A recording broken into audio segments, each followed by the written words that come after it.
ദിവ്യാത്മാക്കൾക്കെല്ലാം വിനീതമായ നമസ്കാരം. ഈ മനുഷ്യ ശരീരം കൊണ്ട് എന്തും നേടാൻ സാധിക്കും. അങ്ങനെ അത്യപൂർവവും അമിതമായ ബലവും എന്തിനും സാധ്യതയുള്ള കഴിവോടു കൂടിയതാണ് മർത്യശരീരം. ഈ ശരീരം കിട്ടിയ നാം ഈ ശരീരത്തെ അനശ്വരമായ വസ്തുവിൻ്റെ ലഭ്യതയ്ക്ക് വേണ്ടി ആയിരിക്കണം പരിശ്രമിക്കേണ്ടത്. നമുക്ക് ആ സർവേശ്വരൻ്റെ ഏറ്റവും ഉത്തുംഗമായ പദവിയിൽ എത്തിച്ചേരാൻ പറ്റിയ ഉപകരണമാണ് ഇപ്പോൾ ഇവിടെ കിട്ടിയിരിക്കുന്നത്. ആ അവസ്ഥയിലേക്ക് ഉയരാൻ നാം എന്തു ചെയ്യണം? നാം ഏറ്റവും ഉത്കൃഷ്ടമായ നിലയിൽ ജീവിക്കുക തന്നെ വേണം.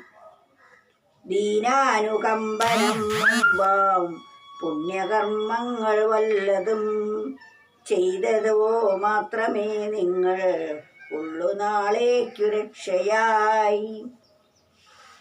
നമുക്ക് കിട്ടിയിരിക്കുന്ന ഈ അവസരം ദീനാനുകമ്പനം, ദീനന്മാരായിട്ടുള്ള ജീവികളിൽ അനുകമ്പയുണ്ടാവുക, അതൊരു സൽകൃത്യമാണ്, ഒരു സത്കർമ്മമാണ്.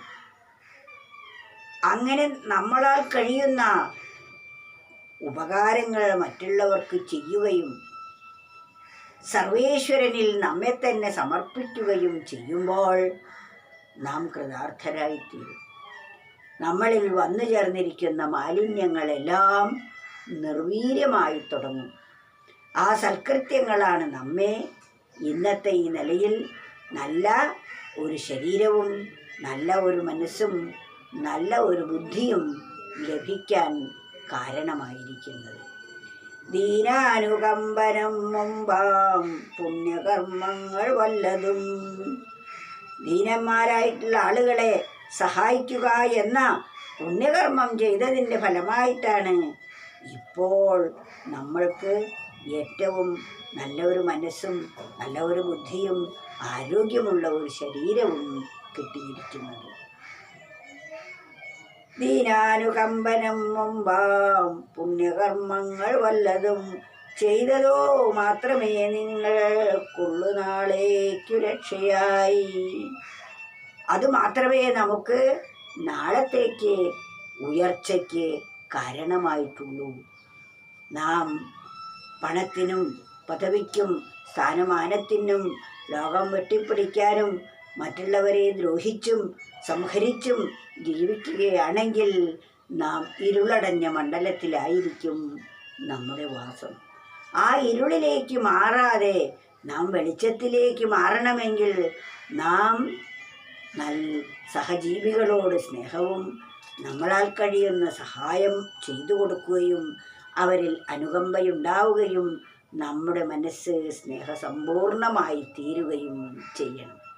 അപ്രകാരമായി തീരുമ്പോൾ നമുക്ക് നമ്മുടെ സൂക്ഷ്മ ശരീരം അത്യന്തം തേജോമയവും അത് അത്യന്തം വിലയേറിയതും ആയിത്തീരുന്നു.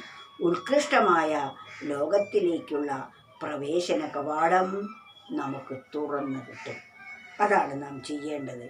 അതിനാൽ ദീനാനുകമ്പനം മുമ്പാം പുണ്യകർമ്മങ്ങൾ വല്ലതും ചെയ്തതോ മാത്രമേ നിങ്ങൾ ഉള്ളു നാളേക്കു രക്ഷയായി.